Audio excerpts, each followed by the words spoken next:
आज बात करते हैं मौर्य साम्राज्य की, प्राचीन भारत के सबसे ताकतवर राजवंशों में से एक। पर सोचिए, एक ऐसा साम्राज्य जो जीत और ताकत की बुनियाद पर खड़ा हुआ, वो आखिर शांति और करुणा का प्रतीक कैसे बन गया? है ना कमाल की पहेली। चलिए आज इसी को सुलझाते हैं।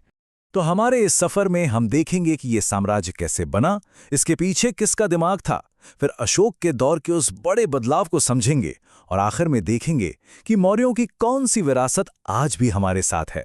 तो कहानी शुरू होती है एक बहुत ही एम्बिशियस नौजवान चंद्रगुप्त मौर्य से।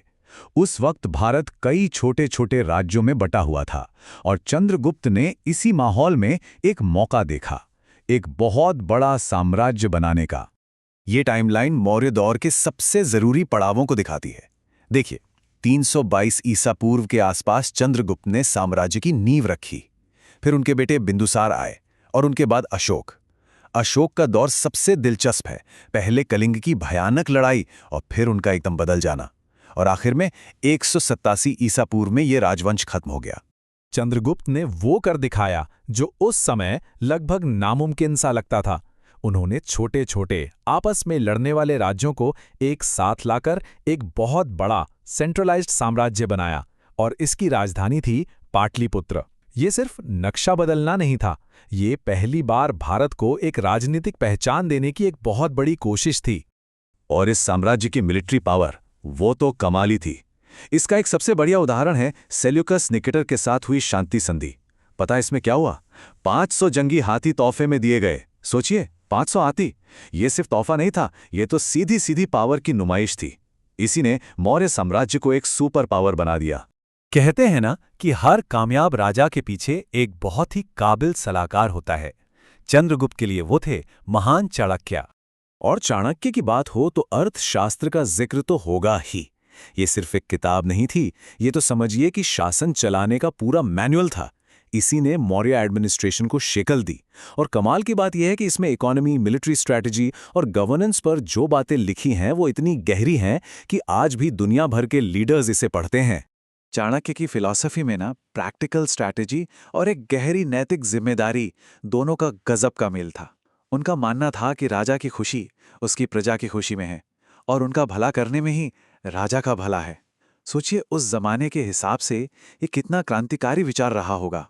चलिए, अब कहानी में एंट्री होती है इस साम्राज्य के सबसे मशहूर शासक की, और इन्हीं के दौर में आया कहानी का सबसे बड़ा, सबसे ड्रामाई ट्विस्ट। चंद्रगुप्त के बाद उनके बेटे बिंदुसार राजा बने। उन्होंने साम्राज्य को और मजबूत किया और अपने बेटे यानी महान अशोक के लिए एक बिल्कुल ठोस जमीन तैयार कर दी। अशोक के राज में हुआ कलिंग का युद्ध। ये मौर्यों की मिलिट्री पावर का पीक था। अशोक ने उस राज्य को जीत लिया जो उनके पहले के राजाओं के लिए भी एक चुनौती था। लेकिन इस जीत की कीमत इतनी भयानक थी कि कोई सोच भी नहीं सकता था। और बस यहीं पर कहानी पूरी 180 डिग्री घूम जाती है। जंग के मैदान पर हुई तबाही को देखकर अशोक को जीत की खुशी नहीं हुई, बल्कि एक गहरा पछतावा हुआ। जीत की कीमत बहुत बहुत ज्यादा निकली। ये वो पल था जब अशोक के एक ओसोबी पछतावे ने पूरे साम्राज्य का रास्ता ही बदल दिया। जो एक विजेता था वो अब शांति का दूत बन चुका था। अशोक की ये नई सोच सिर्फ ख्यालों तक नहीं रही, उन्होंने इसे हकीकत में बदलना शुरू किया, भारत की जमीन पर उतारना शुरू कर दिया। और उनके इस बदलाव का सबसे बड़ा सबूत शायद सांची का महान स्तूप है। अशोक ने ये विशाल गुंबद बनवाया जिसके अंदर पवित्र अवशेष रखे गए।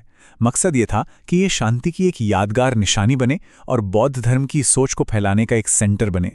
इस स्तूप की हर एक चीज का गहरा मतलब है। इसका बड़ा सा गुंबद वो यूनिवर्स को दिखाता है। इसके जो खूबसूरत दरवाजे हैं जिन्हें तोरण कहते हैं, उन पर बुद्ध के जीवन की कहानियां बनी हैं। और यहीं मिला मशहूर अशोक सिंह स्तंभ, जो राजधर्म और नैतिकता का एक पावरफुल सिंबल है। मतलब हर एक डिटेल शांति और ध्यान को बढ़ावा देने के लिए बनाई गई है। पर अशोक का बदलाव सिर्फ स्मारक बनाने तक ही सीमित नहीं था। अब उनका पूरा ध्यान अपनी प्रजा की जिंदगी को बेहतर बनाने पर था।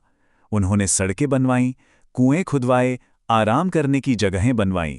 यानी अब राज करने का मकसद जीतना नहीं बल्कि सेवा करना हो गया था। खैर, हर साम्राज्य का अंत तो होता ही है, पर सवाल यह है कि उनकी असली विरासत क्या होती है।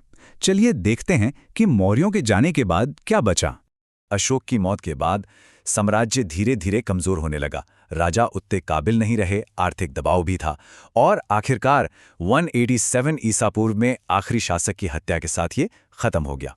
लेकिन मजे की बात यह है कि जैसे जैसे इनकी राजनीतिक ताकत खत्म हो रही थी, इनका सांस्कृतिक और दार्शनिक असर पूरी दुनिया में फैलना शुरू हो रहा था। तो यहाँ हम मौर्य विरासत के दो पहलू देखते हैं।